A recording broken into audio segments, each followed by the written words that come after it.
From bats to spiders and Coyotes snakes. up there, all of them, they scare us, right? Yes, they do.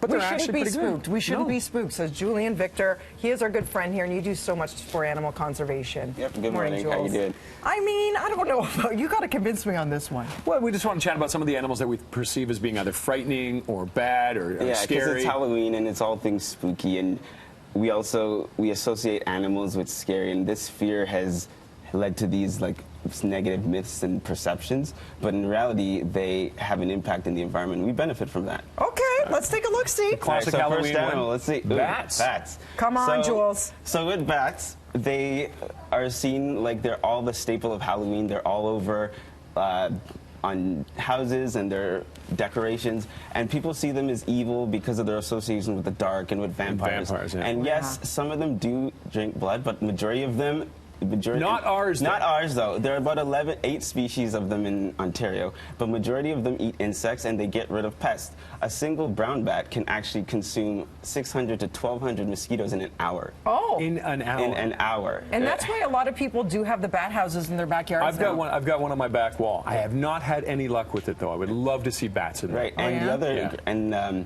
the other thing too is they also eat seeds and nectar from plants and flowers, and they pollinate very similar to that of bees. Oh, that's cool. We love it. Will they fly into your hair and like, you know, that myth where they say it gets in your Janina openly went, oh no. and then Are you kidding me? You hear those stories, and then they get trapped in your hair, and then you have to cut off your hair, and they suffocate in it. Right. So the next one, Julian's, I believe that's called dismissing you. Turn the page. So snakes. Next. Now, There we go. Snakes are like, you know, people see them like slithery and with their tongues flicking, and they're evil, and they've had like notions of like old historic beliefs from the Adam and Bible, Eve, right? Yeah, and from folklores. But people are genuinely, Dina, as you earlier, were terrified of snakes. I'm okay with them if they're being handled properly and so they're not whipped at me when I don't see one coming. Yeah. But the reality is, though, they're actually great for the environment where they eat a lot of rodents that can carry diseases and damage properties.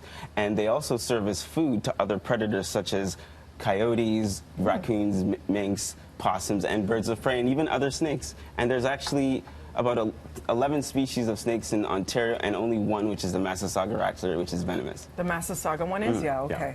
And we've seen the declining numbers for them, which is a little bit Spiders, another big sell for me. Cupid collar one. So this one is again a big staple for Halloween. You know, they're all their decor, and you make cookies out of them, and people see them, their association with witchcraft, and people think they're scary. But the great thing about spiders is that the ones that are found inside your basement and your gardens, they keep pests, like pesky insects like mosquitoes, like ants, like flies, but they're also great in terms of they've been seen as prediction of the weather. And this is a tip from Frankie, saying that when they build the web, they're a good indicator of how good the weather is going to be. So it's like an 8-legged Frankfurt genie. They sense a high pressure. Yeah. And so they build their web. Yeah. So I'd rather have Frank over that thing. And do they bite? Do spiders bite? Spiders do bite only if they're threatened. And majority of if you do have a spider bite, they're only just slightly itchy. But it's not like the only one that might happen is maybe a black widow. But they're like very uncommon around Ontario. But for the most part, a spider bite is just only itchy and doesn't need really medical attention. But black widow are here.